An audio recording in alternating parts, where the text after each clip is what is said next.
ETF index mutual funds నేర్చుకుని stock మార్కెట్లో రాణించాలనుకుంటున్నారా? వెంటనే ఈ నెంబర్కి కాల్ చేయండి. నమస్తే, వెల్కమ్ టు సుమన్ టీవీ. ప్రస్తుతం మనతో పాటు ఉన్నారు stock market analyst Sundar Rama Reddy గారు. సార్తో మాట్లాడదాం. నమస్తే సార్. నమస్తే. సార్, మ్యూచువల్ ఫండ్స్ లో ఎన్ఏవి, నెట్ అసెట్ వాల్యూ అంటే ఎంత వరకు డ్రాప్ అయింది అంటే ఏం చెప్తారు? మార్కెట్ అంటే ఇప్పటిదాకా మనం చూసుకున్నాం అనుకోండి, యావరేజ్ మీద మెజారిటీ సెక్టర్స్ ఎనీవేర్ బిట్వీన్ ఒక 8 to 15% దాకా డౌన్ అయింది entire all the sectors.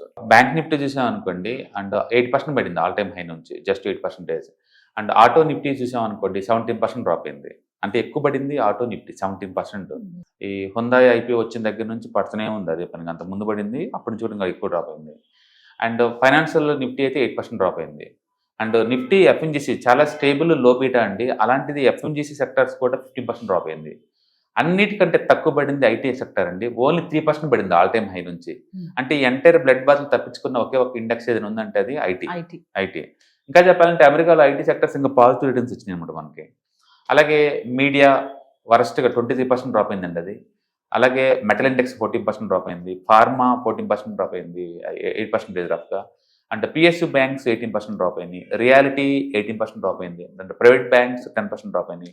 And health care 7.5%, కొంచెం తక్కువ అది. ఆయిల్ అండ్ గ్యాస్ 20% డ్రాప్ అయింది. అండ్ సిపిఎస్సి, ఎంఎన్సి ఇవన్నీ కూడా ఎనీవేర్ బిట్వీన్ 15 to 70% డ్రాప్ అయిందండి. కాబట్టి ఆల్ దీని థింగ్స్లో వరస్ట్గా పడింది అంటే ఎక్కువ ఈసారి బ్లడ్ బాత్లో డిఫెన్స్ అండి. డిఫెన్స్ ఇండెక్స్ 27% డ్రాప్ అయింది. తర్వాత ఆయిల్ అండ్ గ్యాస్ 20% డ్రాప్ అయింది. మీడియా 23% డ్రాప్ అయింది. సో వరస్ట్ అంటే ఈ ఎపిసోడ్లో ఎక్కువ లాస్ అయిన ఇండెక్స్లు అంటే ఈ మూడు అనమాట: defence, oil and gas and media. అన్నిటికంటే లీస్ట్ లాస్ అయింది ఐటీ నిఫ్టీ ఒకటి, రెండోది సర్వీస్ సెక్టార్ ఒకటి, మూడోది ఫార్మసీ ఒకటి, డిజిటల్ ఒకటి. ఈ 4 మాత్రం లీస్ట్ లాస్ అయిందనమాట. మిగతా మొత్తం ఎనీవేర్ బిట్వీన్ ఒక 5 to 10% మధ్య డ్రాప్ అయింది. అండ్ లక్కీగా మ్యూచువల్ ఫండ్స్ ఈసారి మార్కెట్ పడ్డట్టు పెద్దగా ఏం పడలేదండి. ఫర్ ఎగ్జాంపుల్ మనం నిఫ్టీ చూసాం అనుకోండి, యావరేజ్ నిఫ్టీ ఫాల్ 10% దాకా ఉంది. మనం నిఫ్టీ ఫాల్ చూసాం అనుకోండి ఇక్కడ. So mid cap Nifty 12% down అయింది. అండ్ స్మాల్ క్యాప్ నిఫ్టీ కూడా ఆల్మోస్ట్ 11% డౌన్ అయింది. అండ్ నిఫ్టీ కూడా అంతే పడింది, నిఫ్టీ కూడా అంతే డ్రాప్ అయింది. అంటే ఈసారి మార్కెట్లో నిఫ్టీ అని, మిడ్ క్యాప్ అని, స్మాల్ క్యాప్ అని సంబంధం లేదు. ఆల్మోస్ట్ అన్ని సెక్టర్స్ ఒకేలా డ్రాప్ అయింది. మామూలు మనం ఏమనుకుంటాం అంటే స్మాల్ క్యాప్స్ ఎక్కువ పడతాయి, లార్జ్ క్యాప్ పడవేమో అనుకుంటాం. బట్ ఈసారి అలా కాదు. Almost large cap, mid cap సంబంధం లేకుండా అన్ని డ్రాప్ అయినాయి.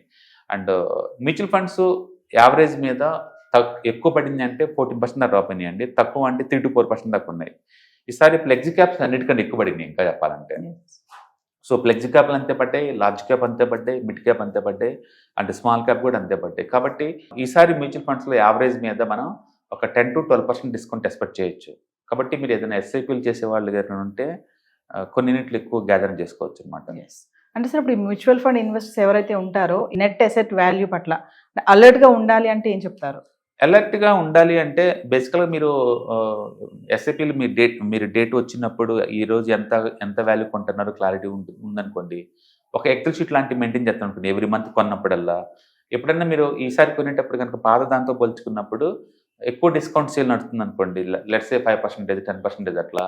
అప్పుడు ఏంటంటే మా నార్మల్ ఎస్ఐపీతో పాటు అడిషనల్ కొన్ని యూనిట్స్ కొనడం ద్వారా తక్కువ రేటుకే మనకి ఎన్ఏవి దొరుకుతుంది కదా, ఎక్కువ యూనిట్లు గ్యాదర్ చేసుకోవచ్చు. అంటే ఫ్యూచర్లో మార్కెట్ పెరిగినప్పుడు 1 year, 1.5 year తర్వాత మంచి ఆల్ టైమ్ హైక్ వచ్చినప్పుడు నువ్వు కావాలంటే కొన్ని యూనిట్లు అమ్మేసుకోవచ్చు అనమాట. అందుకని వాలటిలిటీ అనేది లాంగ్ టర్మ్ ఇన్వెస్టర్స్కి అది బ్లెస్సింగ్సే. మనం అనుకున్నంత రిస్క్ అయితే కాదనమాట అది. ఇది ఎస్ఐపి పెట్టే వాళ్ళకి. ఒకవేళ మార్కెట్లో మీరు ఇంకా అసలు ఎంటర్ అవ్వలేదు అనుకుంటే కనుక ఇది సెకండ్ ఛాన్స్ లాంటిది అనమాట. మళ్ళీ ఎంటర్ అవ్వచ్చు మీరు, అండ్ యూనిట్లు గ్యాదర్ చేసుకుంటూ పోవచ్చు. మీరు కన్జర్వేటివ్ అయితే హైబ్రిడ్ తీసుకోండి, అగ్రెసివ్గా ఉంటే మిడ్ క్యాప్ లేదా లార్జర్ మిడ్ క్యాప్ తీసుకోవచ్చు. అంటే డ్రాప్ అవ్వడానికి రీజన్స్ ఏముంటాయి సార్? సైకలాజికల్ ఫియర్ ఉంటుందండి ఎక్కువ మందికి పడుతున్నప్పుడు. అంటే ఇది పేపర్ లాస్ అయి ఉండొచ్చు, బట్ ఎండ్ ఆఫ్ ది ఏంటంటే రోజుకి మార్కెట్ డౌన్ అవుతా ఉంది, మళ్ళీ ఓపెన్ కాగానే మళ్ళీ డౌన్ అవుతుంది. అలా డౌన్ అయ్యేటప్పుడు స్ట్రెస్ అవుతారు. రెండోది, ఎవరన్నా బయట నుంచి అప్పు తీసి మరీ తెచ్చారనుకోండి, వాళ్ళు స్ట్రెస్ అవుతూ ఉంటారు. అండ్ క్రెడిట్ కార్డ్ లోన్స్ తీసి పెడతారు కొంతమంది అప్పు తెచ్చి మరీ చేస్తుంటారు, వేరే వేసే టైం పెడుతుంటారు. అలాంటి వాళ్ళు ఏంటంటే మార్కెట్ పట్టణం స్టార్ట్ అయినప్పుడు టెంపరీగా స్ట్రెస్ అవుతూ ఉంటారు బేసికల్గా. అందుకని చాలా మంది ఏంటంటే మళ్ళీ స్టేబుల్ అయిన తర్వాత చూసుకోవచ్చు అని చెప్పేసి అంటే ప్రస్తుతానికి ఆపేస్తారు. మార్కెట్లో ఎప్పుడైనా వాలటిలిటీ ఉన్నప్పుడు ఆపకూడదండి ఎస్ఐపి వాళ్ళు. కంటిన్యూ చేసుకుంటూ ఉంది ఏంటంటే లాంగ్ టర్మ్కి నీకు మంచి బెనిఫిట్ వస్తుంది. ఫర్ ఎగ్జాంపుల్ కోవిడ్ అప్పుడు కూడా టెంపరీగా అది 38% పడ్డప్పుడు అందరూ చాలా స్ట్రెస్గా ఫీల్ అయ్యారు. కానీ ఎవరైతే ఆ టైంలో కొన్నారో దే మేడ్ 5x ఆల్మోస్ట్. ఆ టైంలో ఎస్ఐపి కంటిన్యూ చేసినా కూడా బాగా రికవర్ వచ్చేసింది. కాబట్టి డిస్కౌంట్ సేల్ ఇప్పుడు నొత్తే స్టాక్ మార్కెట్లో మీరు వదలొద్దు. మీరు దాన్ని ఎన్కాష్ చేసుకోవడం బెటర్ అనమాట. ఎప్పుడు ఎకానమీ ఇలా ఉండదండి. ఒక వర్షాకాలం తర్వాత మళ్ళీ ఎండాకాలం తర్వాత మళ్ళీ వర్షాకాలం ఎలా రొటేట్ అవుతూ ఉంటుందో, అమావాస్య తర్వాత పొన్నం తర్వాత అమావాస్య ఎలా రొటేట్ అవుతుంటాయో స్టాక్ మార్కెట్లో ఈ సైకిల్స్ కూడా రొటేట్ అవుతూనే ఉంటాయి. అందుకని గోల్ ఓరియంటెడ్ ఉండాలి తప్ప మీ ఇన్వెస్ట్మెంట్స్ ఎప్పుడు కూడా ఎమోషనల్గా ఉండకూడదు. కాబట్టి కంటిన్యూ చేయొచ్చు మనం. ఈ మ్యూచువల్ ఫండ్స్ ఈ ఎన్ఏవి సార్ ఎలా క్యాలిక్యులేట్ చేస్తారు?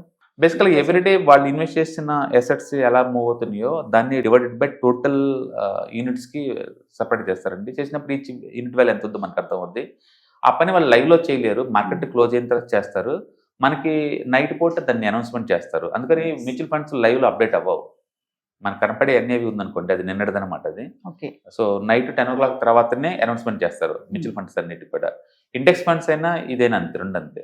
ఒక ఈటీఎఫ్స్ ఒకటైతేనే లైవ్ ట్రాకింగ్ మనకు అర్థమైంది కాబట్టి ఏ ప్రైస్కి బై బటన్ నొక్కుతున్నావో ఏ ప్రైస్కి సెల్ బటన్ నొక్కుతున్నా మీకు క్లారిటీ ఉంటుంది. బట్ మ్యూచువల్ ఫండ్స్ అట్లా కాదనమాట.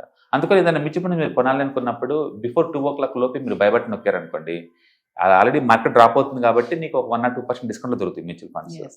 అలాగే మ్యూచువల్ ఫండ్స్ మీరు అమ్మాలి అనుకున్నారనుకోండి, 2 o'clock లోపే సెల్లర్ ఇవ్వాలి గ్రీన్లో ఉన్న రోజు. అప్పుడు ఏంటంటే ఎంతకంత 1% ప్లస్లో అమ్ముకోవచ్చు అనమాట. అలా చేయడం వల్ల మనకి ఎక్స్ట్రా ఎంతకంత వచ్చే ఛాన్స్ ఎక్కువ ఉంది.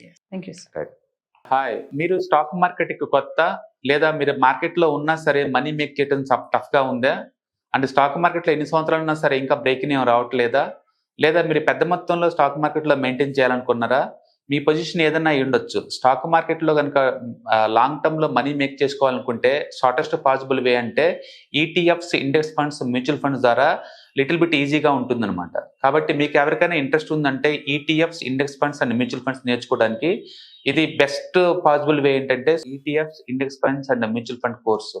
ఇది ఎవ్రీ మంత్ వీకెండ్స్లో సాటర్డే, సండే, మండే ఇలా 3 రోజుల్లో daily 2 hours totally 6 hours programme ద్వారా నేర్పడుతుంది.